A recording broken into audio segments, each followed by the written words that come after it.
I love what you started doing with your letters. Some of you even gave me nice ideas.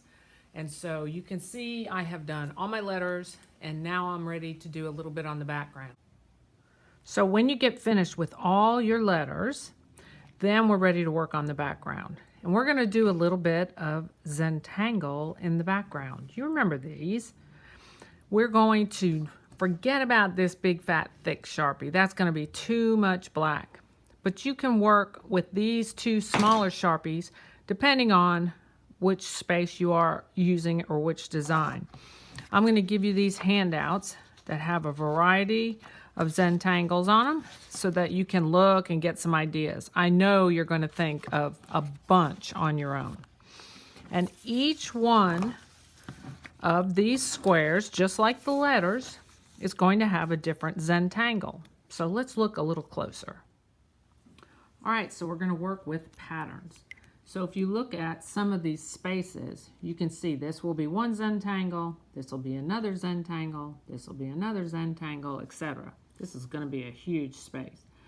So whatever you put in there will do. Just kind of take your time. For example, maybe I just want to outline this shape. And I'm going to work my way around the edges of this shape. And just bring it almost in like a swirl into a bullseye. I'll get smaller and smaller. Notice that my lines are not really far apart. You're really trying to fill in some of these spaces. So I'm just going to keep going around and around and around until I fill that in. Patterns and shapes are great. So this is a real line pattern. I'm not going to want to put a line pattern right next to a line pattern. I'm going to want to think of something a little bit different. And I'm going to come over here. So maybe I'll do swirls. So in this one, I can do a pattern of these little snail swirls, all within this space. Again, we don't just want one big gigantic swirl in the middle.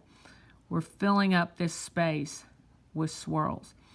And if you want to outline the space, that's okay too. I get it. You might want to outline it just to say, this is where my swirls have to stay. They're not going anywhere else. And you're going to fill that one all up. All right? And so you'll just keep on going into different spaces with different Zentangles. All right? So let's talk a little bit about these markers. Sometimes people like to go really fast, and then they complain because their marker's running out of ink and they throw it away. And it's really a perfectly good pen. It's just that you're going faster than the ink can get down to the tip. So if you just take this marker and work at a decent speed with a little bit more control, you're going to find that the pen really has plenty of ink in it.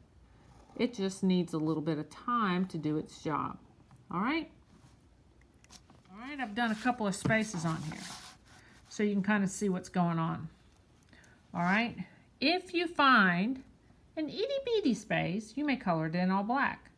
But if you have a big gigantic space, do not color that whole big thing in really black. All right? And just work with some curves against straights and have some fun with this. All right? I can't wait to see what kind of great ideas you come up with. Bye-bye.